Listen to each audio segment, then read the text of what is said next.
Yang saya hormati Bapak Ibu Hakim, yang saya hormati Bapak Panitra beserta jajarannya, yang saya hormati Bapak Sekretaris Pengadilan Agama Maros beserta jajarannya, yang saya hormati Bapak Ibu Panitra Pengganti Pengadilan Tinggi Agama Makassar yang diperbantukan di Pengadilan Agama Maros, yang saya hormati Ibu-Ibu Dharma Yukti Karini Cabang Maros, yang kita semua banggakan seluruh staf serta rekan-rekan Posbakum di Pengadilan Agama Maros, terkhusus Al-Mukarram Ustadz Dr. Kiai Haji Syahrir Nuhung LC MPHI.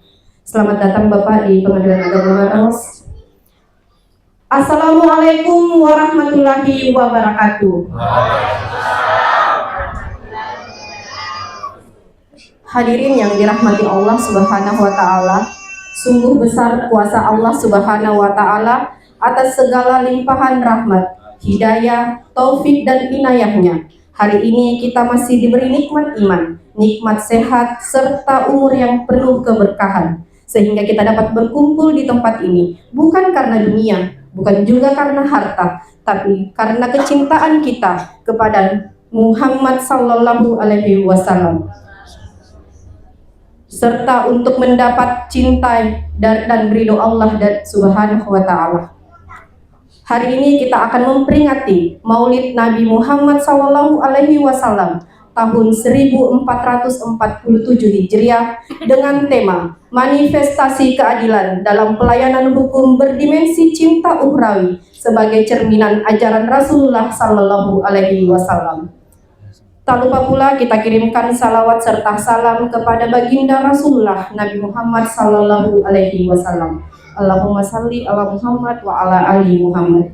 Semoga kita semua termasuk dalam golongannya, termasuk dalam umatnya yang akan mendapat syafaat serta pertolongannya di akhir hayat kelak. Amin ya rabbal alamin.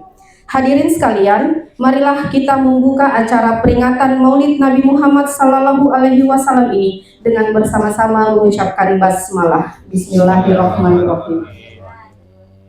Acara selanjutnya, pembacaan ayat suci Al-Quran, surah Al-Ahzab ayat 21-23 yang insya Allah akan dibawakan oleh Ibu Jumaiyah. Kepada beliau kami persilahkan.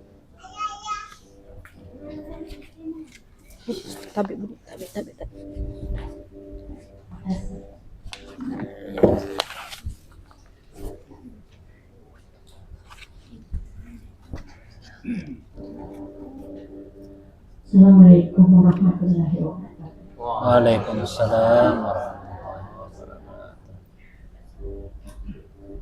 A'udzu billahi minasyaitonir rajim.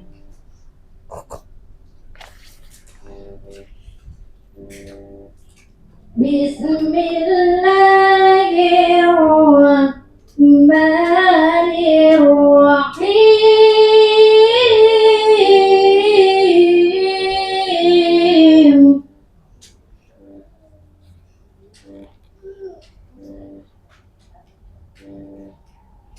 Laqad kana lakum fi Rasulillahi uswatun hasanah.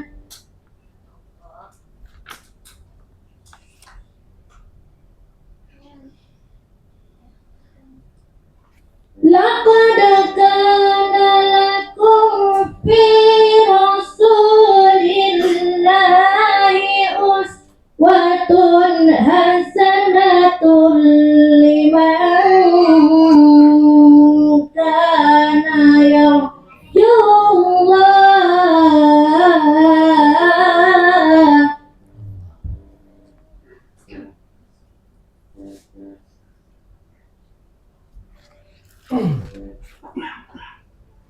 Liman kana yarjullaha wal yawmal akhir wa saqallaha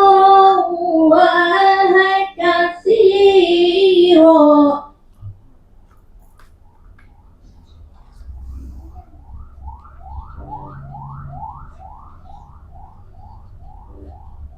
Walamma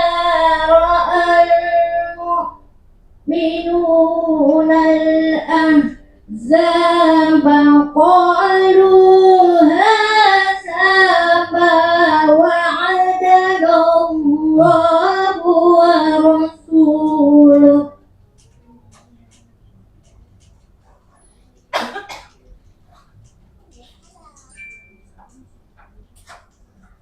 قالوا هذا ما وعدنا الله ورسوله وصدق الله ورسوله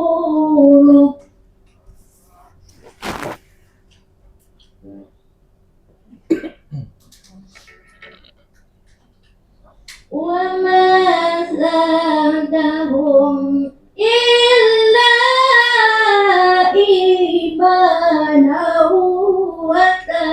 وتسليما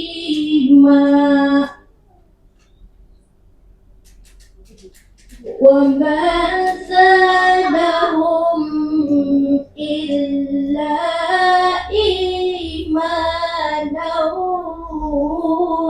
وتسليما صدق الله العظيم. Assalamualaikum warahmatullahi wabarakatuh. Waalaikumsalam.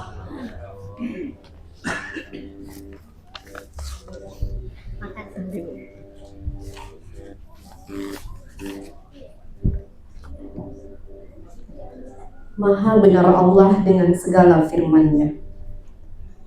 Bapak dan Ibu hadirin sekalian yang sama-sama dirahmati oleh Allah Subhanahu wa taala, yang merupakan rangkaian acara selanjutnya yaitu laporan dari Ketua Musola Al-Muhabbah yaitu Bapak Muhammad Fitra SHIMH. Kepada Bapak dipersilakan. Oke. Ustaz lagi. Bukan. Ruang sidang. Musolanya di lantai. Bismillahirrahmanirrahim. Assalamualaikum warahmatullahi wabarakatuh. Waalaikumsalam. Alhamdulillahirabbil alamin. Puji syukur kehadirat Allah Subhanahu wa taala dengan segala limpahan rahmatnya sehingga kita diberikan kesempatan untuk hadir pada hari ini dalam rangka memperingati Maulid Nabi kita Nabi Muhammad SAW. Salawat dan taslim tentu saja selalu terucap dan terkirim untuk beliau karena perjuangannya sehingga kita berada di tempat yang berperadaban ini. Yang sama-sama kami muliakan Bapak Ketua Pengadilan Agama Maros, Ibu Wakil Ketua, rekan-rekan hakim, mohon maaf, Ibu Wakil Dharma Yukti, Wakil Ketua Dharma Yukti Pengadilan Agama, pengurus cabang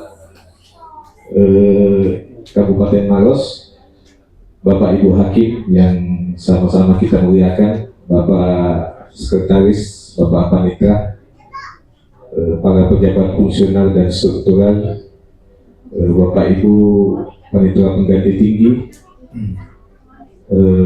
teman-teman P3K, dan seluruh staf yang sempat hadir pada hari ini. Baik, puji syukur kita hadirkan. Alhamdulillah, sebagaimana kita ketahui bahwa di Pengadilan Agama Maros ini kita ada musola, dan salah satu program dari pengurus musola adalah bagaimana memperingati semua hari-hari besar keislaman. Salah satunya adalah Maulid Nabi besar Nabi Muhammad SAW. Alhamdulillah hari ini bisa terwujud meskipun Rabiul Awal sudah lewat, tetapi semangatnya jemaah musola ini tidak terbendung lagi untuk bisa melaksanakan Maulid.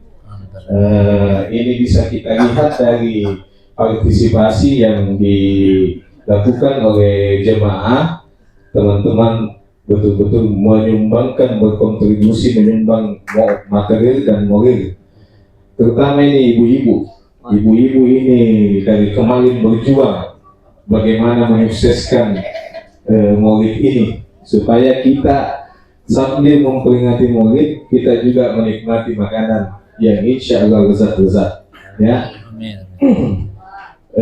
Kemudian yang kedua, kami laporkan kepada Bapak Ketua Pengadilan Agama Maros bahwa Musyawarah Pengadilan Agama Maros hari ini insya Allah sudah mengalami perubahan. Kita sudah meremajakan karpet musyawarah. Alhamdulillah, ini juga tidak terlepas dari kontribusinya jemaah. Semuanya berlomba-lomba untuk menyumbang. Saya sendiri tidak menyangka sampai kita bisa menyentuh angka 27 juta untuk menghadirkan karpet musyawarah. Jadi alhamdulillah karpet itu sudah terbentuk, sudah terwujud, tinggal beberapa program lagi. Kemudian selanjutnya perlu juga kami sampaikan bahwa kita juga sudah melakukan penamaan terhadap musyawarah. Namanya itu Musyawarah Al-Mahabbah. Insya Allah menjadi tempat cinta untuk kita semua. Karena kita mau arahkan ini jemaah Pengadilan Agama Maros memang penuh cinta. Makanya salah satu temanya ini ada tema cintanya juga. Ya, karena kita mau urut itu cinta kepada Allah, cinta kepada Rasulullah, cinta kepada sesama manusia. Ya, nah jadi mudah-mudahan melalui maulid ini juga kita bisa mengejawantahkan rasa cinta kita kepada sesama manusia.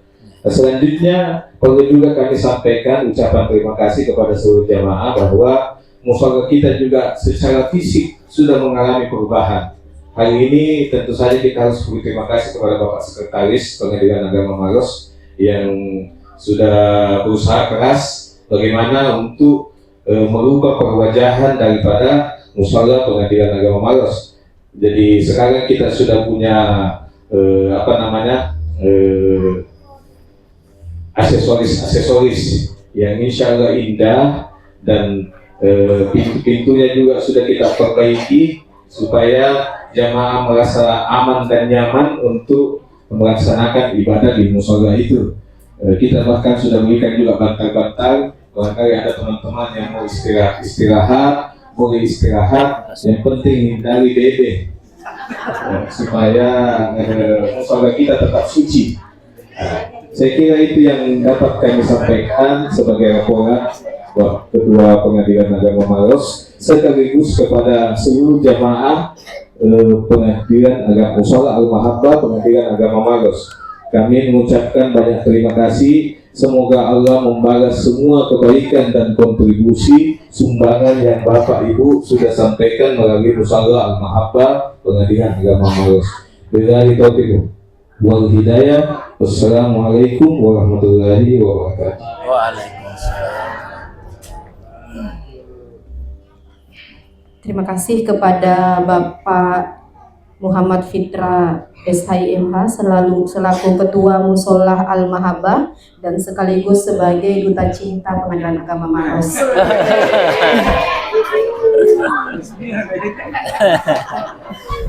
Oke, baik, acara selanjutnya yaitu sambutan dari Ketua Pengadilan Agama Maros, Bapak Andi Muhammad Yusri Patawari SHIMH. Kepada beliau dipersilahkan.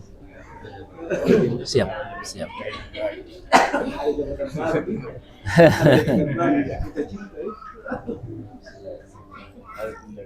Assalamualaikum warahmatullahi wabarakatuh. Alhamdulillahirabbil alamin. Wassalatu wassalamu ala asyrofil anbiya'i wal mursalin sayyidina Muhammad wa ala alihi wa sahbihi ajma'in. Yang mulia Ibu Wakil Ketua Pengadilan Agama Maros beserta Bapak-bapak dan Ibu-ibu hakim yang saya hormati, Al-Mukarram Andre Gurta Dr. Ki Haji Syahril Muhum SC MTHI. Alhamdulillah beliau telah membersamai kita dan insya Allah nanti akan menyampaikan ceramah maulid kepada kita semua. Yang saya hormati dan selalu saya sayangi istri saya tercinta beserta ibu-ibu Dharma Yuktikar ini insya Allah. Yang saya hormati Bapak Panitera, Pak Sekretaris, Panitera Pengganti Pengadilan Tinggi Agama Makassar, rekan-rekan pejabat baik di sekretariatan, kepesertaan, serta seluruh pegawai, adik-adik P3K, serta ibu-ibu Dharma Yukti dan anak-anakku yang sempat hadir di kesempatan dan momentum kali ini. Alhamdulillah ini adalah maulid pertama kami di Pengadilan Agama Maros, membersamai rekan-rekan semuanya, dan sebagaimana laporan Ketua Panitia tadi, saya kembali menyampaikan ucapan terima kasih khususnya kepada Ketua Panitia, kepada ibu-ibu, kepada seluruh partisan, rekan-rekan semua yang telah menyelenggarakan, menginisiasi kegiatan ini berlangsung. Kepada Duta Cinta kita, ayo tepuk tangan untuk Duta Cinta. Kepala Seksi Dapur Mama Buce, iya, alhamdulillah, serta seluruh ibu-ibu yang telah berpartisipasi. Dan kemarin sore saya lihat angkat ayam, telur, alhamdulillah kita nikmati. Dan Ustaz dari Arsodi, Ustaz Fadli, beliau telah mendekor ruangan ini, alhamdulillah. Sampai Ustaz kaget tadi, dikira ini musola, bukan Ustaz, ini ruang sidang. Tapi karena ide beliau, maka berubahlah menjadi suasana musik. Alhamdulillah, terima kasih kepada seluruh rekan-rekan. Acara kita juga ini live, jadi live streaming disiarkan secara langsung. Singkat saja sambutan saya, karena nanti Ustaz nanti yang akan mengisi materinya, bahwa kita melaksanakan maulid untuk mendekatkan cinta kita, untuk memahamkan kepada kita bagaimana mengenal baginda Rasulullah SAW, yang jika sekiranya kita paham beliau, kita tahu beliau, maka demi Allah saya pastikan tidak akan ada suami yang menghardik istrinya, tidak akan ada suami yang menyakiti istrinya, tidak akan ada laki-laki dewasa yang menghardik anak yatim. Maka benarlah yang dikatakan Duta Cinta kita, bahwa beliau mengajarkan cinta bukan hanya kepada kalangannya, bukan hanya kepada umatnya, akan tetapi mengajarkan cinta kepada seluruh dunia ini. Jadi nanti insya Allah mari kita simak sama-sama, sehingga kegiatan kita ini selain silaturahim bernilai positif, bagaimana kita mengenal baginda Rasulullah SAW dan menambahkan kecintaan kita kepada beliau. Sekali lagi terima kasih kepada seluruh rekan-rekan semua, terutama juga MC yang telah menghantarkan acara ini dengan baik. Terima kasih. Wabillahi taufiq wal hidayah. Wassalamualaikum warahmatullahi wabarakatuh. Waalaikumsalam warahmatullahi wabarakatuh. Terima kasih kepada Bapak Ketua Pengadilan Agama Maros, Bapak Andi Muhammad Yusri Patawari SHI MH. Izin Bapak, kalau tadi Pak Fitra itu duta cinta, kalau beliau adalah duta kangen. Yang ngerti-ngerti saja, kangen water.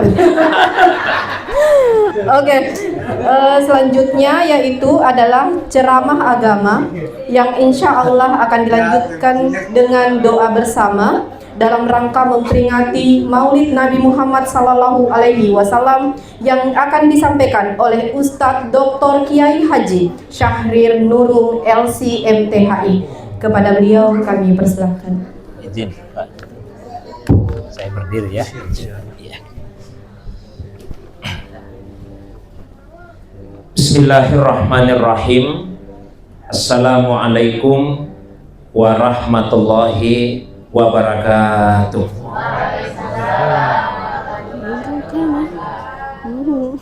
Alhamdulillahilladzi ansala sakinata fi qulubil mu'minin. Allahumma sholli ala sayyidina Muhammadin tibbil qulubi wa dawaiha wa afiyatil abdani wa shifaiha wa nuril absari wa diyaiha wa ala alihi wa sahbihi wa sallim, amma ba'du. Yang saya muliakan dan semoga senantiasa dimuliakan oleh Allah Subhanahu wa taala, Ketua Pengadilan Agama Maros, Bapak Andi Muhammad Yusri Patawari SHI MH beserta Ibu yang saya muliakan dan semoga senantiasa dimuliakan oleh Allah SWT. Ibu Wakil Ketua Pengadilan Agama Maros, Bapak Ibu Hakim, Bapak Ibu hadirin sekalian yang semoga dimuliakan oleh Allah SWT. Ini ada juga yang ikut lewat semuanya baik. Kalau begitu dan hadir out. Kalau kita di sini hadir in, ya, yang di luar yang hadir out. Semoga kita semua dimuliakan oleh Allah Subhanahu wa Ta'ala. Pagi ini kita hadir berkumpul bersama di tempat ini untuk memperingati satu peristiwa besar, bahkan peristiwa terbesar. Mengapa peristiwa terbesar? Peristiwa keagamaan yang lain tidak akan pernah ada kalau peristiwa Maulid Nabi Sallallahu Alaihi Wasallam tidak ada. Kalau Nabi tidak lahir, tidak ada nuzulul Quran. Kalau Nabi tidak lahir, tidak ada Isra Mi'raj. Kalau Nabi tidak lahir, tidak ada peringatan Tahun Baru Hijriyah. Jadi semua peristiwa keagamaan itu dimulai dan diawali dari peristiwa kelahiran Nabi Sallallahu Alaihi Wasallam. Bahkan bukan hanya sekedar peristiwa keagamaan terbesar, tapi lahirnya Nabi adalah peristiwa terbesar yang pernah terjadi di dunia, bahkan di alam semesta ini. Karena beliau diutus untuk menjadi rahmat bagi seluruh alam semesta. Wa ma arsalnaka illa rahmatan lil alamin. Dan kami tidak mengutusmu ya Muhammad kecuali untuk menjadi rahmat bagi seluruh alam semesta. Karena itu patutlah kita memuji Allah dan bersyukur atas nikmat terbesar itu. Selanjutnya salawat dan salam semoga tercurah kepada kekasih kita Rasulullah Muhammad Sallallahu Alaihi Wasallam beserta keluarga Nabi, baik keluarga jasadiyah yang punya hubungan darah dengan beliau maupun keluarga ruhaniyah. Siapa keluarga ruhaniyahnya Nabi? Suatu ketika Nabi ditanya, "Man alu Muhammad?" Siapakah keluarganya Muhammad itu? Beliau menjawab, "Kullu taqi," semua orang yang bertakwa. Jadi siapapun yang bertakwa, maka dia adalah keluarga ruhaniyah Nabi Sallallahu Alaihi Wasallam. Peringatan Maulid yang diadakan pada hari ini saya yakin bukan hanya sekedar rutinitas tahunan, bukan sebatas seremonial. Tapi peringatan ini diadakan seperti yang disampaikan oleh MC tadi sebagai wujud rasa cinta kita kepada Nabi Sallallahu Alaihi Wasallam. Mencintai Nabi adalah kewajiban, tapi bukan sekedar kewajiban. Mencintai Nabi adalah anugerah yang terindah dan juga keutamaan. Siapa yang mencintai Nabi, Allah akan muliakan dunia akhirat. Pernah suatu ketika Nabi kumpul sama-sama sahabat. Tiba-tiba datang seorang sahabat namanya Sauban, menangis di depan Nabi Sallallahu Alaihi Wasallam. Karena beliau menangis, Nabi tidak kuasa menahan keluarnya air matanya. Nabi juga ikut menangis. Karena Nabi menangis, semua yang ada di tempat ikut menangis. Suara tangisan itu seperti suara gemuruh ombak di lautan. Nabi dan sahabat bertangis-tangisan, padahal masalahnya belum jelas apa yang ditangisi. Nah, setelah agak reda, dengan penuh kelemah lembutan Nabi tanya, "Ma yubkika ya sahibi?" Apa yang membuatmu menangis, wahai sahabatku? Kata sahabat itu, "Saya menangis karena saya sangat mencintaimu ya Rasulullah." Kata Nabi, "Kalau begitu tidak usah menangis. Mencintai saya kebaikan, kenapa malah ditangisi?" Kata sahabat tadi, "Justru karena saya sangat mencintaimu ya Rasulullah, saya tidak sanggup lama-lama berpisah denganmu. Setiap kita berpisah, saya selalu rindu ingin berjumpa denganmu." Jadi orang yang penuh cinta itu biasanya penuh rindu dan mudah menetes air matanya. Mungkin salah satu pertimbangan memilih duta cinta itu, ya. Nah, yang lain. Semua menangis. Kemudian Nabi memberikan solusi, sudah begini. Kalau kamu rindu ingin ketemu saya, datang saja ke masjid. 5 waktu syarat kita ketemu. Kalau belum cukup, datang ke rumah. Sahabat tadi bukannya berhenti menangis, malah tambah keras tangisannya. Nabi bertanya lagi, "Apa lagi yang kamu tangisi? Apa itu belum cukup?" Kata sahabat tadi, "Ya Rasulullah, yang saya sedihkan bukan perpisahan di dunia, Kalau kita berpisah di dunia, mudah kita ketemu kembali. Yang saya sedihkan perpisahan di akhirat. Ketika semua manusia sudah dibangkitkan dari kematiannya, ada yang masuk surga, ada yang masuk neraka. Saya mohon maaf ya, saya sebut neraka, tangan ke sini. Ya. Jadi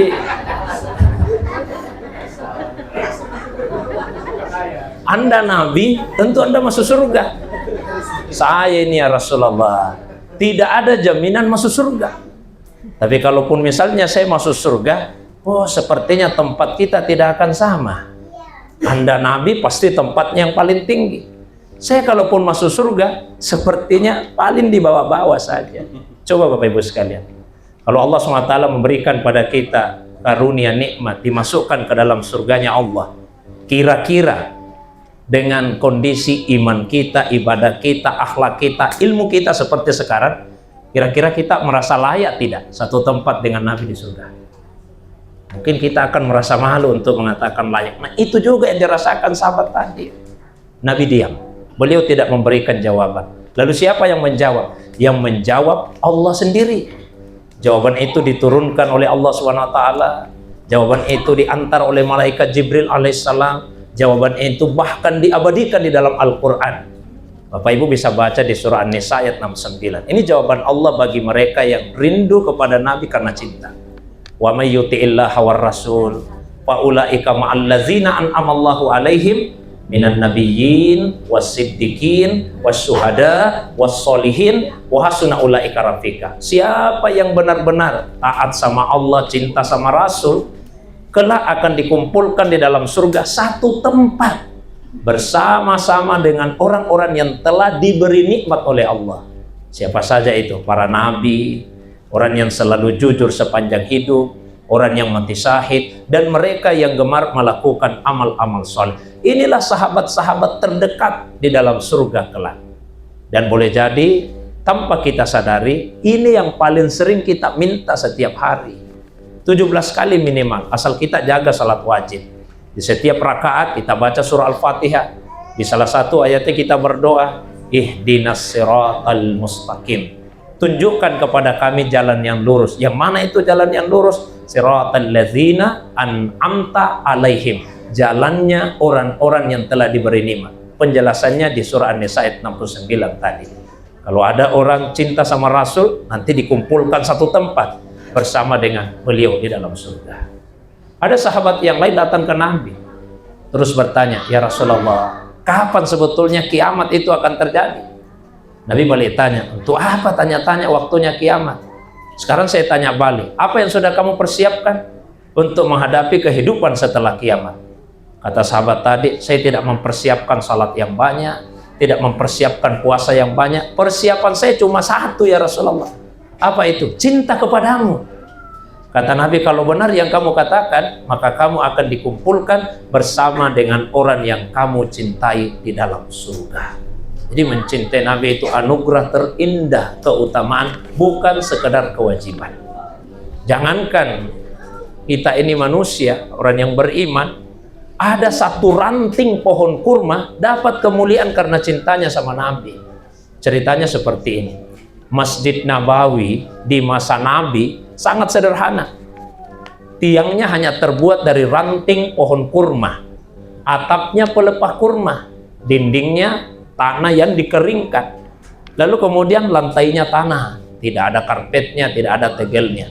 Pada awalnya tidak ada mimbar bahkan. Sampai ada seorang perempuan yang meminta izin ke Nabi, ya Rasulullah, saya punya budak tukang kayu.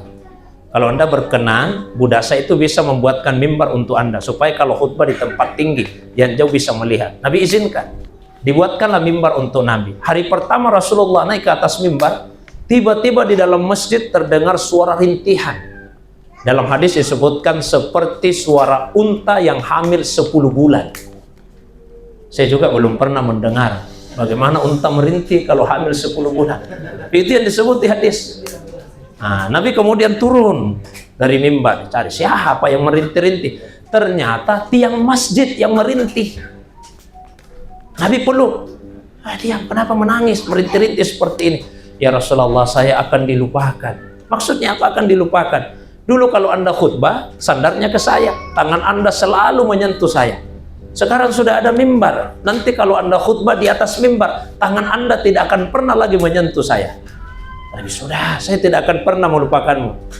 Berhenti menangis, tapi tidak mau. Akhirnya Nabi bujuk, begini saja, saya kasih ya 2 pilihan, terserah yang mana yang kamu mau. Pilihan pertama, saya kembalikan ke tempatmu, saya tanam, nanti tumbuh subur, menghasilkan banyak buah.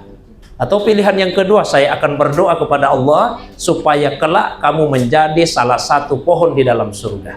Ranting pohon kurma itu pilih yang kedua. Maka kata Nabi, kelak kamu akan menjadi salah satu pohon di dalam surga. Ini karena apa? Cintanya kepada Nabi Sallallahu Alaihi Wasallam. Maka setiap ada peringatan Maulid, saya lihat batang pohon pisang begini, saya selalu teringat kisah tadi, sambil berdoa mudah-mudahan masuk surga juga nanti.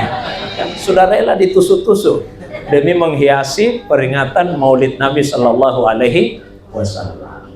Tapi Bapak Ibu sekalian, sekedar pengakuan cinta saja kan tidak cukup. Cinta itu butuh bukti. Nah, apa buktinya kalau kita mencintai Nabi? Satu, kita mesti berusaha untuk mengenal Nabi kita dengan baik. Mengenal Nabi itu 3 macam. Satu, mengenal fisiknya. Yang kedua, mengenal sosok kepribadian akhlaknya. Dan yang ketiga, mengenal hakikat ruhanianya Nabi. Masing-masing ada kitab referensinya, kitab rujukannya. Kalau kita ingin mengenal seperti apa sifat-sifat fisiknya Nabi, rujukannya kitab Syama'il. Salah satu kitab Syama'il yang paling terkenal, Asy-Syama'il Al-Muhammadiyah, ditulis oleh Imam At-Tirmizi. Dirinci di situ seperti apa fisiknya Nabi. Kalau yang ingin kita kenali sosoknya, kepribadiannya, akhlaknya Nabi, maka kitab rujukannya adalah kitab Sirah Nabawiyah. Banyak kitab Sirah Nabawiyah. Salah satu yang populer sekarang, kitab Ar-Rahiq Al-Makhtum yang ditulis oleh Syekh Syafiur Rahman Al-Mubarakfuri. Kalau yang ingin kita kenali adalah ruhanianya Nabi, hakikatnya Nabi, maka rujukannya adalah Min Kalamil Aulia, perkataan para wali-walinya Allah. Nah, bisa juga kita baca kitab Dalail. Kitab Dalail yang paling terkenal, kitab Dalailul Khairat wa Syawarikul Anwar fi dzikri salati ala nabiyil mukhtar. Nah, contoh misalnya, saya ingin kenal fisiknya Nabi. Nah, kalau misalnya nggak sempat baca kitab Syama'il, ya baca di Barasanji sajalah. Ada satu halaman itu menceritakan seperti apa fisiknya Nabi. Wa kana sallallahu alaihi wasallam akmalan nasi khalqan wa khuluqan. Nabi itu paling sempurna fisiknya dan akhlaknya. Zazatin wasifatin saniyah. Beliau punya tubuh dan punya sifat yang agung, yang mulia, yang luhur. Seperti apa fisiknya Nabi? Marbu al-qamah, perawakannya tegap. Abyadal launi musraban bihumrah, kulitnya putih agak kecoklatan. Wasi al-ainaini akhalahuma, matanya lebar dan pakai celak mata. Ya. Wasi al-ainain akhalahuma, ahdabal asfar, bibirnya tebal. Kadumuni hasajajah hajiba, alis matanya panjang dan halus. Mupallajal asnan, gigi serinya renggang. Wasi al fami hasanahu, mulutnya agak lebar dan bagus bentuknya. Wasi al jabin, dahinya lebar. Zajabhatin hilaliyah, bentuk dahinya seperti bulan sabit. Sahlal khaddain, pipinya datar. Yu'rafu fi anfi bahduh didabi. Hasanal irnina akna.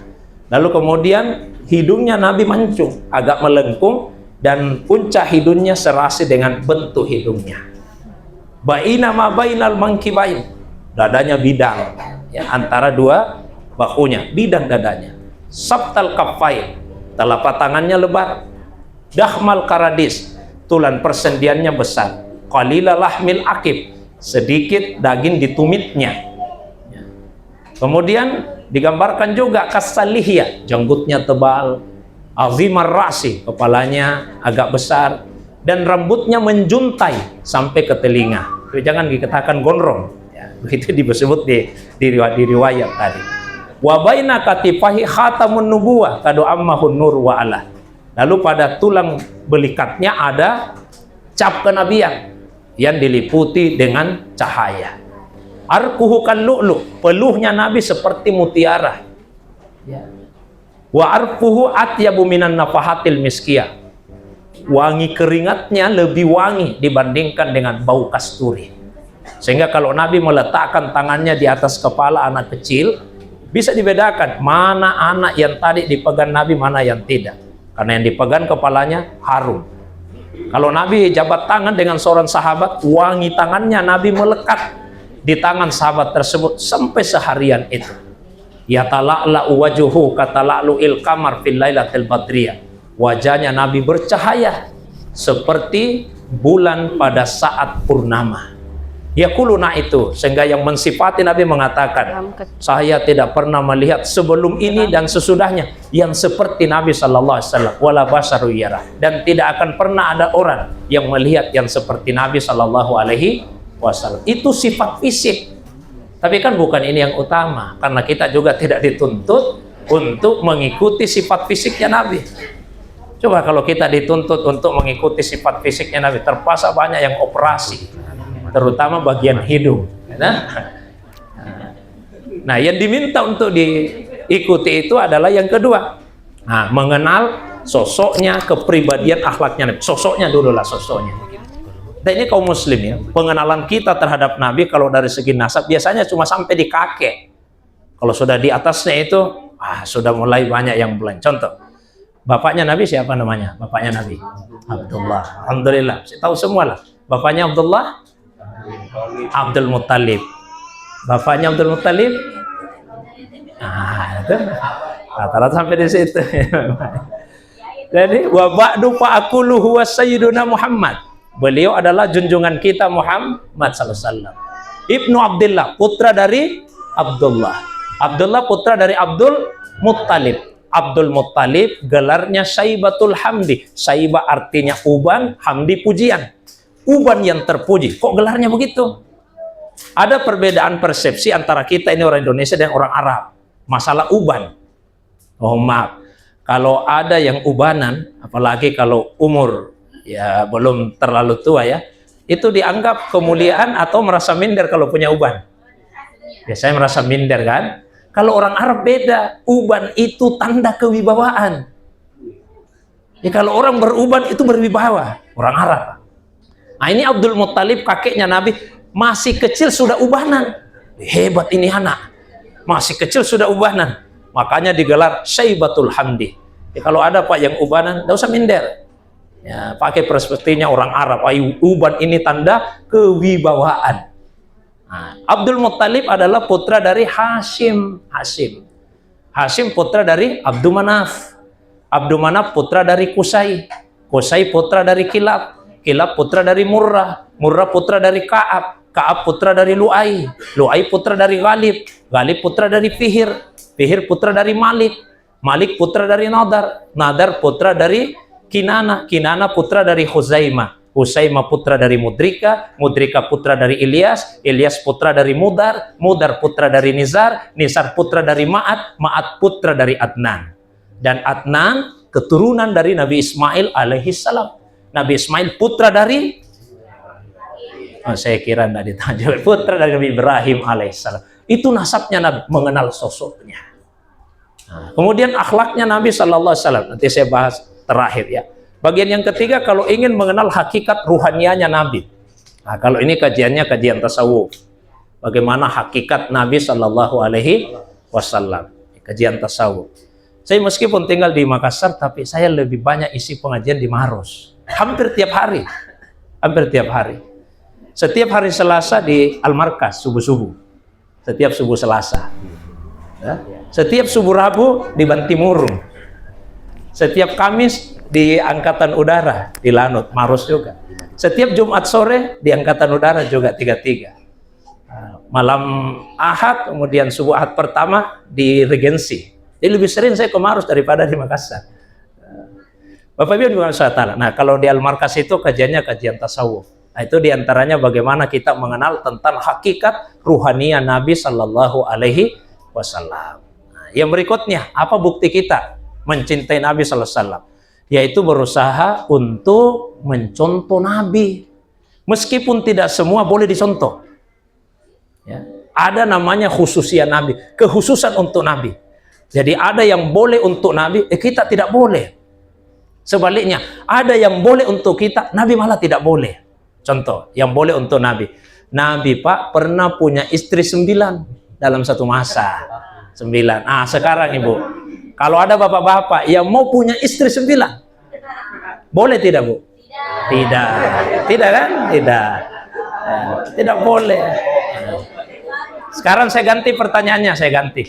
Kalau ada bapak-bapak yang mau punya istri 2, boleh tidak Bu? Kalau 9 tidak boleh. Kalau 2? Saya pernah isi pengajian, ibu-ibu tentara. Ada satu orang ibu keras sekali jawabannya. Boleh Ustaz. Saya kaget, barusannya ada ibu ini boleh. Saya tanya baik-baik, benar Bu boleh? Boleh Ustaz, asal bukan suami saya. Jadi Nabi boleh punya istri 9, kita pandang boleh. Maksimal 4, itu pun kalau berani. Tapi sebaliknya, ada yang tidak boleh untuk Nabi, kita malah boleh. Contoh, Nabi itu tidak boleh terima sedekah. Kalau kita boleh tidak terima sedekah? Boleh. Kok ada yang seperti itu? Nabi tidak boleh, kita malah boleh. Ya, ada prinsip dalam agama, hasanatul abrar, sayyiatul muqarrabin. Kebaikannya orang-orang baik mungkin masih dianggap tidak baik kalau dilakukan oleh orang yang punya maqam, punya kedudukan tertentu. Baik itu kedudukan dunia, apalagi kedudukan agama.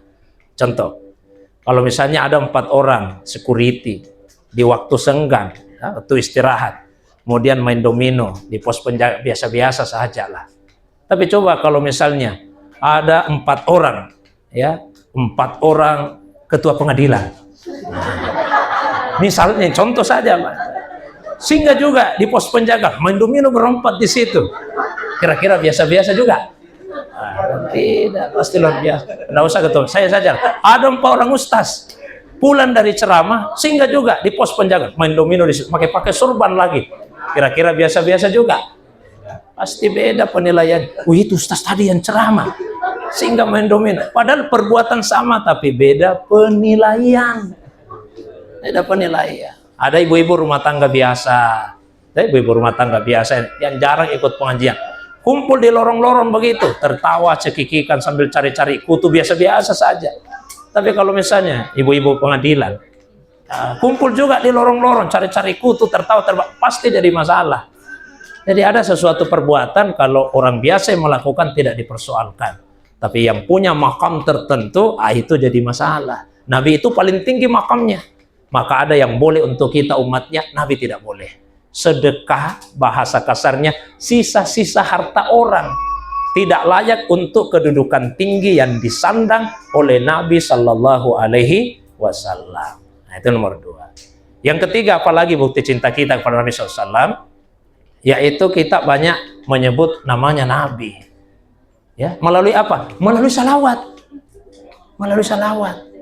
Jadi banyak-banyak kita sebut nama Nabi SAW melalui salawat. Inna Allah wa malaikatahu yusalluna ala nabi. Sesungguhnya Allah dan para malaikat senantiasa bersalawat kepada Nabi. Maka wahai orang-orang yang beriman, salawat dan salam jugalah kepadanya. Ada salah seorang guru kami, Syekh Mutawalli Syarawi di masjid. Beliau menyampaikan begini, kalau ada yang bertanya apa yang Allah lakukan sekarang, jawablah, sekarang Allah SWT bersalawat kepada Nabi. Karena di ayat disebutkan Allah senantiasa, tidak pernah berhenti bersalawat kepada Nabi SAW. Tentu bentuk salawatnya tidak sama dengan kita. Allah bersalawat dalam arti mencurahkan rahmat kepada Nabi SAW, dan itu tidak pernah terputus. Nah, maka kita diperintah, ya ayyuhalladzina amanu sallu alaihi wa sallimu taslima. Wahai orang-orang yang beriman, salawat dan salam juga lah kepadanya. Perbanyak salawat, perbanyak salam. Baik itu salawat yang diajarkan langsung oleh Nabi atau yang diajarkan oleh para ulama kita. Ya, karena salawat tidak mesti yang diajarkan Nabi. Nabi sendiri berpesan, fa'aksiru alayya minas salawat. Perbanyak ya salawatmu kepada saya. Fa inna salatakum ma'ruda alayya. Nanti salawatmu itu diantar kepada saya. Ada sahabat yang bertanya, bagaimana caranya ya Rasulullah? Salawat diantar kepada anda, nah, kalau anda sudah meninggal, sudah jadi tulang belulang. Kata Nabi, innallaha harrama alal ardi an ta'kula ajsadal anbiya. Allah itu mengharamkan bumi untuk memakan jasadnya nabi-nabi Allah SWT. Jadi jasadnya para nabi utuh di dalam tanah, terutama Rasulullah SAW. Maka setiap ada yang salawat, ada yang salam, Nabi menjawab salam dan salawat kita. Perbanyak salawat. Minimal 200 kali sehari semalam. 100 kali pagi, 100 kali sore. Tapi kalau belum punya guru, mursyid, guru spiritual, guru rohani, nah kalau bisa 1000 kali kita salawat kepada Nabi. Saya jamin, kalau ada yang rutin 1000 kali salawat per hari, setelah beberapa hari kemungkinannya ada 2. 1, Nabi akan menemuinya dan mengajarkan secara langsung tentang berbagai persoalan agama. Itu namanya riayah. Atau yang kedua, Nabi akan tunjukkan, belajar ya sama orang ini. Belajar ya sama guru, itu namanya inayah. Dan ada orang yang mendapatkan dua-duanya. Diriayah juga oleh Nabi dan juga mendapatkan inayah, petunjuk dari Rasulullah Sallallahu Alaihi Wasallam. Perbanyak salawat. Ribuan salawat yang disusun oleh para ulama kita. Salawat luar biasa keutamaannya. Ada satu kitab yang saya sebutkan tadi, Dalailul Khairat. Dalailul Khairat. Kenapa kitab ini disusun oleh wali Allah yang bernama Abu Abdullah Muhammad bin Sulaiman Al-Jazuli, qaddasallahu sirrah. Suatu hari beliau adakan perjalanan. Masuk waktu salat mau wudu. Cari-cari di mana wudu. Ketemu sumur, alhamdulillah. Masalahnya airnya dangkal. Tidak ada timba, tidak ada tali, tidak ada ember. Berdiri saja di pinggir sumur. Tiba-tiba datang seorang ibu penggembala. Lalu kemudian bertanya, Syekh, apa yang Anda lakukan di situ? Ini saya mau wudhu, tapi tidak ada ember, tidak ada tali, tidak ada timba, airnya dangkal. Perempuan itu langsung meludah ke dalam sumur tersebut. Begitu meludah, airnya meluap naik jernih. Maka beliau berwudhu. Heran, apa amalmu sampai bisa mendapatkan keutamaan seperti ini? Perempuan itu malah balik bertanya, heran. Loh, Anda ini kan seorang, saya masa tidak tahu rahasianya? Apa rahasianya? Salawat. Salawat. Sejak saat itu beliau kemudian bercita-cita untuk menghimpun berbagai macam salawat yang telah disusun oleh para ulama. Itulah terbelakangnya sehingga muncul kitab Dalailul Khairat. Dulu kata Imam Al-Kastalani, Masjid Nabawi isinya cuma 2. Kalau bukan mushaf Al-Quran, kitab Dalailul Khairat. Sampai kemudian suatu masa berubah keadaan di Saudi, kitab Dalailul Khairat disingkirkan, dikeluarkan dari dalam Masjid Nabawi. Yang tersisa kemudian mushaf Al-Quran. Banyak salawat. Banyak salawat yang diajarkan oleh para ulama kita. Ada salawat naria, ada salawat tibbil qulub, dan macam-macam. Yang mana yang biasa dibaca? Tibbil qulub. Saya tibbil qulub. Tibbil qulub itu untuk menghilangkan keresahan di dalam hati kita, kegelisahan. Dan termasuk juga untuk mengobati sakit fisik kita. Allahumma salli ala sayyidina Muhammadin tibbil qulubi wa dawaiha wa afiyatil abdani wa shifaiha wa nuril absari wa diyaiha wa ala alihi wa sahbihi wa sallim.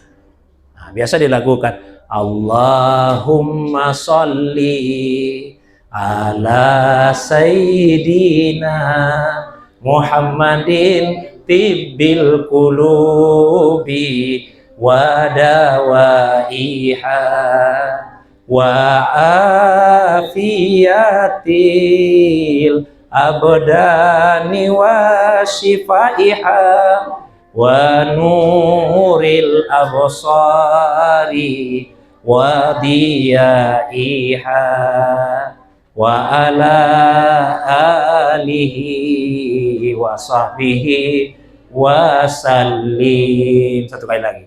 Allahumma salli ala sayyidina Muhammadin tibbil qulubi wa dawaiha wa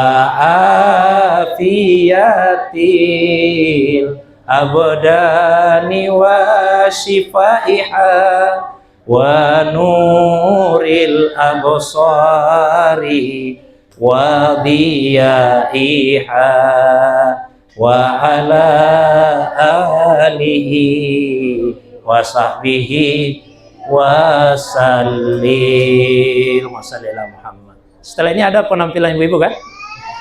Anda ada, berarti tahun depan lah insya Allah. Ya mestinya adalah penampilan ibu-ibu ya. Bapak Ibu yang dirahmati, dimuliakan oleh Allah SWT. Nah kembali tadi tentang akhlak. Seperti apa akhlaknya Nabi? Saya bacakan saja penggalan dari kitab Barzanji. Nah, wa kana sallallahu alaihi wasallam syadidal haya wat tawadu. Nabi itu manusia yang sangat pemalu dan rendah hati, termasuk terhadap istrinya. Benar tadi yang disampaikan Pak Ketua, kalau kita betul-betul mencintai Nabi, mengenal Nabi, tidak akan ada suami yang menzalimi istrinya. Nabi tidak mau merepotkan, tidak mau menyusahkan istrinya.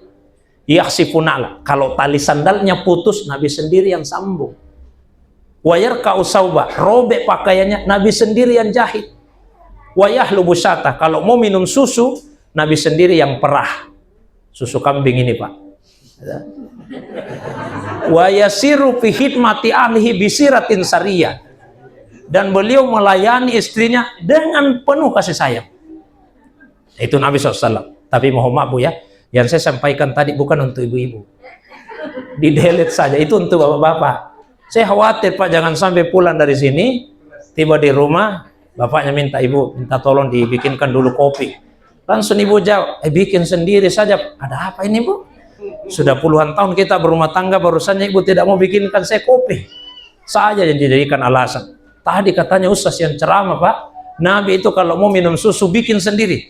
Jadi bapak contoh Nabi, bikin kopi sendiri Pak. Hari Senin depan, suaminya minta tolong ibu, minta tolong disiapkan dulu pakaian saya, disetrikakan. Saya buru-buru ke kantor. Ibu jawab, setrika sendiri Pak. Ada apa lagi nih Bu? Sudah tidak mau bikin kopi, ini tidak mau lagi menyetrika. Kata ibu, katanya Ustaz Pak yang ceramah peringatan Maulid, Nabi itu kalau putus tali sandalnya sambung sendiri, robek pakaiannya jahit sendiri. Jadi bapak contohlah Nabi, setrika sendiri Pak. Ini bukan untuk ibu-ibu, untuk suami dengan kesadaran sendiri. Terus kalau untuk ibu-ibu yang mana? Sekarang untuk ibu-ibu ini, untuk ibu-ibu sekarang. Nabi ditanya, ayun nisaihat, istri yang baik itu yang bagaimana ya Rasulullah? Kata Nabi, istri yang baik itu satu, iza ra'aita hatta suruk, kalau dipandang menyenangkan hati suami. Saya yakin kalau begini modelnya ibu-ibu, pasti membuat senang hati suaminya. Ya, yang kedua, iza amartah tuti'uk, kalau diminta melakukan sesuatu dia taat. Saya sampaikan kabar gembira untuk ibu-ibu. Ibu boleh rekam, diperdengarkan nanti ke suaminya. Istri tidak wajib masak. Serius ini Bu, serius. Saya ulangi ya, saya ulangi. Istri tidak wajib masak. Istri tidak wajib mencuci. Istri tidak wajib menyapu. Istri tidak wajib membersihkan rumah. Istri tidak wajib belanja. Bukan itu kewajiban istri. Enak Bu ya jadi istri? Bapak-bapaknya yang sudah mulai ketar-ketir. Lalu apa kewajibannya istri? Kewajiban istri taat sama suami. Itu kewajiban istri. Jadi kalau suami minta, Bu, masak dulu yang enak-enak. Apa kewajiban istri? Taat sama suami. Kalau suami minta, Bu, bersih-bersihkan dulu rumah. Apa kewajiban istri? Taat sama suami. Jadi kewajiban ibu itu taat saja sama suami. Ibu tidak wajib masak, mencuci, dan lain-lain. Pokoknya wajib taat saja sama suami. Dan pahalanya besar. Kalau ada istri yang taat sama suami, dipersilakan masuk surga. Pilih sendiri. Mau masuk surga lewat pintu yang mana. Asal taat. Terus yang ketiga kata Nabi, istri yang baik, idza ghibta an hafizatka fi nafsiha wa malik. Kalau suaminya tidak ada di rumah, dia bisa menjaga kehormatan dirinya dan harta suaminya. Hartanya siapa? Harta siapa? Suami. Jadi tidak benar itu yang biasa dikatakan orang, katanya uangnya istri, uangnya istri, uangnya suami. Terus terus kita tidak punya uang, Pak. Oh, tidak benar. Uangnya istri, uangnya istri. Uangnya suami, uangnya suami, uangnya suami. Cuma suami diwajibkan menafkahi istri, tapi tidak diwajibkan memberikan semua uangnya ke istri. Jadi jangan kasih semua, Pak ya. Nah, pokoknya uang istri, uang istri. Uang suami, tapi suami diwajibkan menafkahi istri sesuai kebutuhannya istri dan kemampuannya suami. Itu dalam rumah. Nah, keluar rumah. Wa yuhibbul fuqara wal masakin. Nabi itu sangat cinta kepada fakir miskin. Ia jelisu ma'hum, suka duduk sama-sama mereka. Wa ya'udu mardahum wa yusayyi'u janaisahum wa la yahkiru fakiran atkahul faqru wa aswa. Kalau ada orang miskin yang sakit, Nabi jenguk. Ada yang meninggal, Nabi urus jenazahnya. Tidak pernah beliau menghina orang karena kemiskinannya. Coba kita umatnya, kalau ada acara lebih senang duduk sama pejabat, orang kaya. Kalau Nabi lebih senang duduk sama fakir miskin. Sakit dijenguk. Jadi kalau ada keluarga sakit, sahabat sakit, teman kerja sakit, jenguk. Kuatkan hatinya, doakan. Jangan malah dilemahkan. Ada orang sakit, kasihan. Habis dijenguk sama teman-teman kerjanya tambah parah penyakitnya. Bagaimana tidak, yang datang menjenguk cerita di dekatnya orang sakit. Oh, ini penyakitnya ibu, mirip sekali penyakitnya teman saya dulu. 15 hari kasihan dirawat di rumah sakit, meninggal. Kaget orang sakit, berarti saya tinggal 10 hari, ini kali 5 hari mah sakit. Kuatkan hatinya, jangan malah dilemahkan. Wa yaqbalul ma'zirah. Kalau ada yang berbuat salah sama Nabi, pasti Nabi maafkan. Kita di tempat kerja, ya namanya punya karakter beda-beda, pasti kadang-kadang ada masalah. Kalau ada masalah, kita maafkan sebelum orangnya minta maaf. Wala yuqabilu ahadan bima yakra. Nabi tidak pernah memperlakukan orang dengan cara yang mereka tidak suka. Wa yamsi ma'al armala wa zawil ubudiyah. Nabi itu senang jalan bersama dengan armala. Apa artinya armala, Pak? Armala. Armala itu artinya janda-janda. Nanti dilihat di kamus. Jadi Nabi senang berjalan bersama dengan janda-janda. Tapi bukan janda muda, Pak. Nenek-nenek yang sudah tua. Yang cerewet-cerewet. Apa istilahnya? Neli-neli, nenek lincah. Itu Nabi suka jalan sama mereka. Wazawil ubudiyah, suka jalan sama budak-budak hamba sahaya. Tapi jangan kemudian mengambil kesan, Nabi orangnya lembek lemah. Tunggu dulu. Wala yahabul muluk. Nabi tidak pernah merasa gentar kepada raja-raja, kepada penguasa. Wa yaghdabu lillahi ta'ala wa yarda lirida. Nabi bisa marah kalau itu karena Allah, Nabi senang kalau itu juga karena Allah. Tapi terhadap sahabat-sahabat beliau, wa yamsi khalfa ashabi. Kalau jalan sama sahabat-sahabatnya, tapi kalian saja di depan deh, biarlah saya di belakang. Halu zahri lil malaikatir ruhaniyah. Biarlah punggungku untuk malaikat ruhaniyah. Wa yarkabul ba'ira wal farasa wal baglata wa himaran ba'dul muluki ilai ahda. Nabi menghargai pemberian orang. Ya, sehingga Nabi biasa mengendarai unta, keledai, kuda, bigal, peranakan kuda dan keledai yang dihadiahkan orang. Kalau kita dikasih hadiah, dipakai. Supaya yang memberi juga merasa senang. Sama dengan Allah SWT. Inna Allah yuhibbu ayyara asara nikmati fi abdi. Allah itu senang kalau pemberiannya terlihat pada hamba-hambanya. Ya. Allah tidak senang kalau nikmatnya disembunyikan. Nah, begitu juga kita, Pak. Ada teman pulang dari umrah, bagi-bagi hadiah, bagi-bagi jilbab, bagi-bagi sajadah, tasbih. Kalau pemberiannya tidak pernah kita pakai, kira-kira bagaimana perasaan orang yang memberi? Pasti kecewa. Susah-susahnya saya carikan di Saudi, ya, tidak dihargai pemberian saya. Tapi kalau dipakai, alhamdulillah selalu dia pakai pemberian saya. Nanti kalau berangkat umrah lagi, pasti dibelikan lagi. Seperti itu. Tapi Nabi tidak berlebih-lebihan dalam urusan dunia. Wa ya'sibu ala batnil hajara minal ju' wa qad utiya mafatihul khasainil ardiyah. Terkadang Nabi mengganjal perutnya dengan batu karena lapar. Padahal kunci-kunci kekayaan dunia sudah diserahkan ke Nabi. Warawadathul jibal bi antakuna lahu zahaban. Gunung pun memberikan tawaran, siap jadi gunung emas kalau Nabi mau jadi orang kaya. Tapi Nabi tidak mau. Wa kana sallallahu alaihi wasallam yuqillul lagwa wa yabda'u man laqiyahu bisalam wa yutilus salah wa yaksurul khutabal jumu'iyah. Nabi tidak pernah melakukan sesuatu yang sia-sia, yang tidak berguna. Tidak pernah mengucapkan perkataan yang sia-sia, yang tidak ada manfaatnya. Ketemu orang, duluan mengucapkan salam. Salam, jabat tangan. Oh, jabat tangan yang erat, ditatap matanya orang yang disalami, tersenyum yang ramah. Karena biasa ada orang lain yang disalami, lain diajak bicara. Salamannya sama di depan, ceritanya di sebelah sini. Yang lebih parah lagi, salaman sama orang tapi matanya ke HP. Tidak pernah melihat wajahnya orang.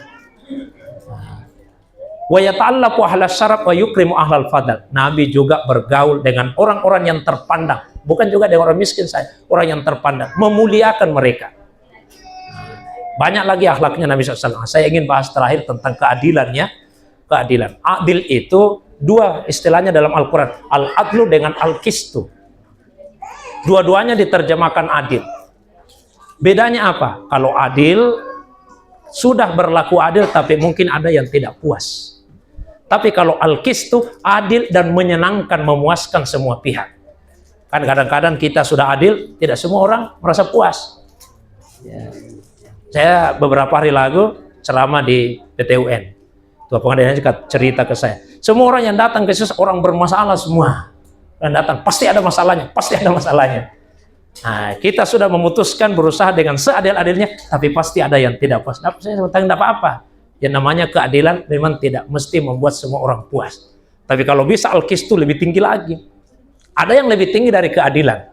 Namanya ihsan. Dan itu hanya tumbuh dari cinta. Saya jelaskan bedanya adil dengan ihsan. Adil itu memberikan kepada orang lain sesuai haknya dan mengambil dari orang lain sesuai hak kita. Itu namanya adil. Contoh, kalau misalnya ada yang berutang ke ibu 1 juta, lalu dia bayar 1 juta juga, ibu ambil 1 juta, itu namanya adil.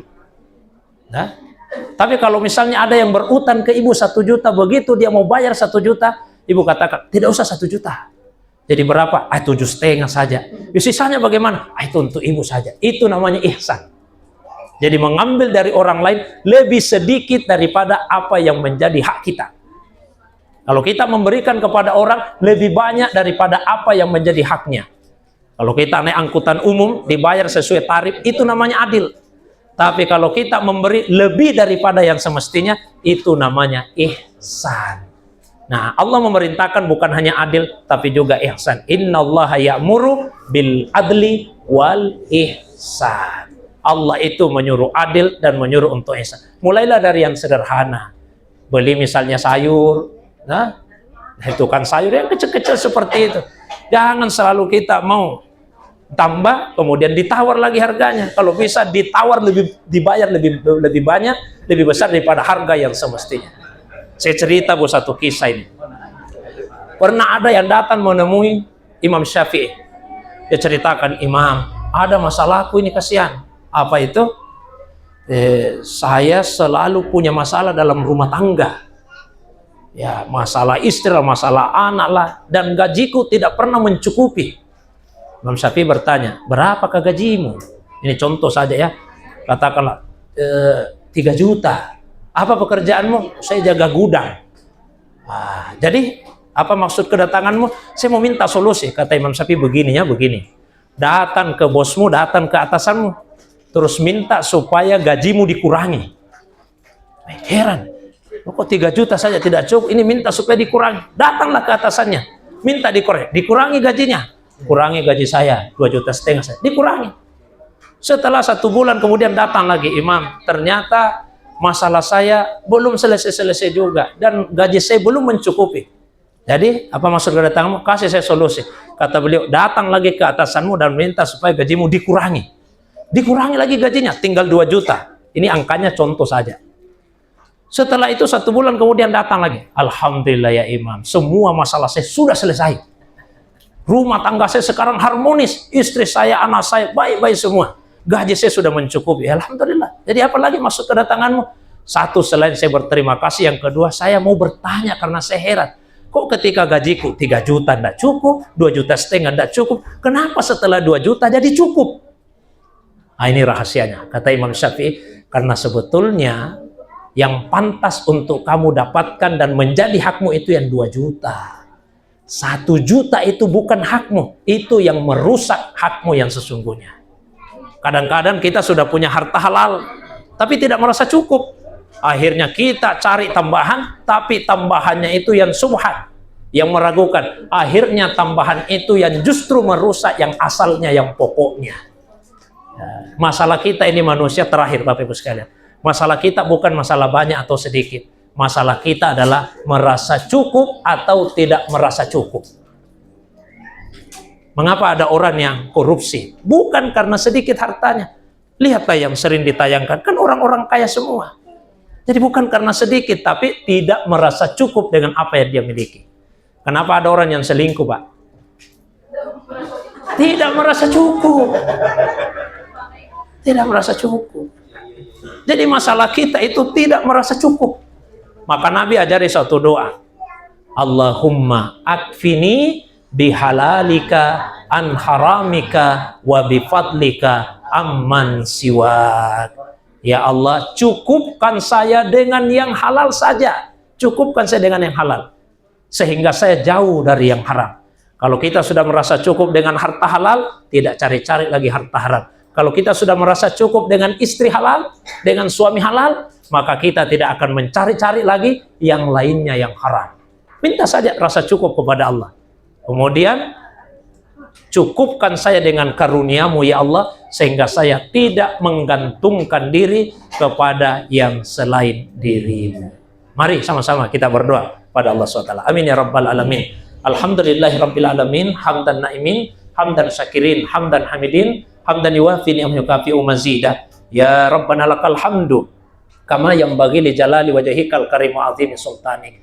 Allahumma sholli wa sallim ala sayyidina Muhammadin fil awwalin wa salli wa sallim ala sayyidina Muhammadin fil akhirin wa salli wa sallim ala sayyidina Muhammadin fi kulli waqtin wa hin wa salli wa sallim ala sayyidina Muhammadin fil mala'il a'la ila yaumiddin wa salli wa sallim ala sayyidina Muhammadin hatta tarisal arda wa man 'alaiha wa anta khairul warisin. Allahumma rzuqna hubbak wa hubba nabiyyik wa hubba man ahabbak wa ahabba nabiyyak wa adkhilnal jannata ma'al ladzina an'amta 'alaihim minan nabiyyin was-siddiqin was-syuhada was-salihin wa hasuna ulaika rafiqa. Ya Allah, anugerahkanlah kepada kami rasa cinta kepadamu, rasa cinta kepada nabimu, rasa cinta kepada siapapun yang mencintaimu dan mencintai nabimu. Masukkanlah kami ke dalam surga dan kumpulkanlah kami bersama-sama dengan orang-orang yang telah Engkau beri nikmat. Kumpulkan kami bersama dengan para nabi, orang yang selalu jujur, orang yang mati syahid, dan mereka yang gemar melakukan amal-amal soleh. Rabbana ghfir lana wa liwalidayna warhamhuma kama rabbayana shigara. Tuhan kami, ampuni juga dosa kedua orang tua kami. Ampuni ibu bapak kami. Muliakan mereka berdua karena mereka berdua telah sangat menyayangi kami, terutama ketika kami masih kecil. Ampuni dosa ibu yang telah mengandung kami selama berbulan-bulan dengan penuh kesusahan dan kepayahan. Ampuni dosa ibu yang telah melahirkan kami ke dunia ini dengan bersimbah darah perjuangan antara hidup dan mati. Ampuni dosa ibu yang telah menyusui kami dengan segenap kasih sayang yang dimilikinya. Ampuni ya Allah dosa ibu bapak kami yang telah merawat kami dengan penuh kasih sayang, yang telah mengasuh kami dengan sepenuh hati, membesarkan kami dengan penuh kesabaran, mendidik kami dengan cara yang paling baik, mendoakan kami dengan penuh ketulusan, sehingga kami bisa seperti sekarang ini ya Allah. Muliakan orang tua kami dunia akhirat. Orang tua kami yang masih hidup, jaga sehatnya. Orang tua kami yang dalam keadaan sakit, beri kesembuhan. Orang tua kami yang telah meninggalkan dunia ini, tempatkan di tempat yang mulia di sisimu ya Allah. Curahkan rahmat-Mu, ampuni dosanya, maafkan salahnya, sejahterakan hidupnya, lapangkan kuburnya, beri cahaya di dalamnya. Rabbana hablana min aswajina wa zurriyatina qurrata a'yun waj'alna lil muttaqina imama. Tuhan, kami jadikan pasangan hidup dan anak keturunan kami menjadi penyejuk mata kami. Kami melihat hal-hal yang baik pada istri, pada suami, pada anak yang mendatangkan rasa bahagia dalam hati. Perasaan bahagia itu membuat air mata kami menetes, dan air mata itu terasa sejuk di pipi kami. Jadikan kami sebagai teladan bagi orang-orang yang bertakwa. Allahumma arhamna warham masyayikhana wa akrimna wa akrim masyayikhana wa ghufir lana wal ikhwanina minal muslimina wal muslimat wal mu'minina wal mu'minat al ahya'i minhum wal amwat innaka sami'un qaribun mujibu da'wat iqadiyal hajat. Ya Allah, sayangi kami, sayangi seluruh guru-guru kami. Muliakan kami, muliakan guru-guru kami. Ampuni dosa kami, ampuni dosa saudara kami, orang Islam, orang beriman, laki-laki, perempuan. Engkau dekat di hati, mendengarkan permintaan, mengabulkan doa, dan maha memenuhi segala hajat hidup kebutuhan kami, ya Allah. Allahumma barik hadzal makan wa barik iman amila fih warzuqna rizqan halalan thayyiban wasi'an. Ya Allah, turunkanlah keberkahan di tempat ini, di Pengadilan Agama Maros. Berikan keberkahan hidup kepada siapapun yang bekerja, yang beraktivitas di tempat ini, ya Allah. Anugerahkan kepada kami semua rezeki yang halal, yang baik, yang luas, yang lapang, yang berkah, sehingga kami bisa lebih dekat kepadamu, jauh dari kemaksiatan. Rabbana atina fid dunya hasanah wa fil akhirati hasanah wa qina azabannar. Bi fadli qaulika subhana rabbika rabbil izzati amma yasifun wa salamun alal mursalin wa akhiru da'wana anil hamdulillahi rabbil alamin bi barakati al-Fatihah. Shiratal ladzina an'amta 'alaihim waladdallin. Demikian, wa ilallahi turja'ul umur. Wassalamualaikum warahmatullahi wabarakatuh. Waalaikumsalam warahmatullahi wabarakatuh. Mana? Oh, ini sini. Terima kasih kepada Bapak Ustadz Dr. Kiai Haji Syahrir Nuhu LC-MTHI telah mengisi tangki-tangki keimanan yang mungkin sudah mulai kosong karena hanya kerap diisi oleh hiruk-pikuk dunia. Izin Pak Ustadz, mungkin tadi Pak Ketua Musola sudah dinobatkan jadi duta cinta, terus Pak Ketua sudah jadi duta kangen. Mungkin tidak lengkap kalau Pak Ustadz tidak ada juga dutanya. Jadi Pak Ustadz hari ini kita nobatkan jadi duta rindu. Kenapa rindu? Bukan rindu sama ustadznya, tapi rindu akan ilmu-ilmu dan nasihat keimanan yang Pak Ustadz berikan kepada kita semua. Tepuk tangan yang meriah untuk Bapak Ustadz. Semoga kita semua diberikan umur yang panjang agar bisa bertemu bersama beliau di waktu yang lain. Mungkin demikianlah rangkaian acara kita hari ini. Terima kasih kepada seluruh pihak yang telah berkontribusi terhadap pelaksanaan Maulid Nabi Muhammad SAW yang ke-1447 Hijriah. Semoga kita semua bisa berjumpa kembali di Maulid berikutnya. Amin. Semoga peringatan Maulid Nabi Muhammad SAW pada hari ini menambah rasa cinta, menumbuhkan semangat untuk selalu meneladani akhlak mulia Rasulullah Sallallahu Alaihi Wasallam. Akhir kata, assalamualaikum warahmatullahi wabarakatuh. Baiknya guys, kita sini.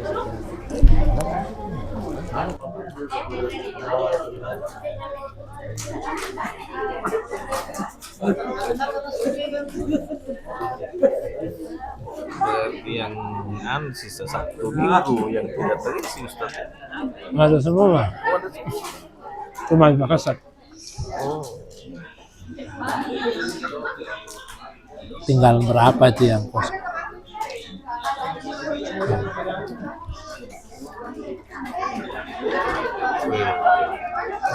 BTP. Iya. Ini maghrib, kalau subuh setiap pagi dia. Oh, siang-siang mungkin bisa Ustaz ya kalau misalnya. Iya, ada yang iya. Saya kalau siang Rabu di kawasan industri. Rabu. Gantian dengan di bandara MATSC. Kalau Kamis biasa di pabrik terigu. Ujung tol ya.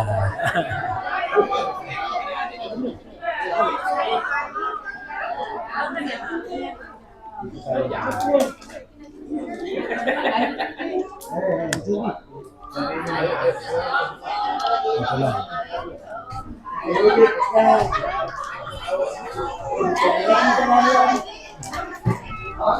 Rumah di mana, Pak? Di rumah di gua, Ustaz. Saya kira di sini di Maros. Di gua nih. BKUIN. Samata ya? Samata. Tidak tahu UIN bagian juga. Iya, saya sudah S3-nya di situ. Anaknya Prof Abu. Oh, Masya Allah. Ih, saya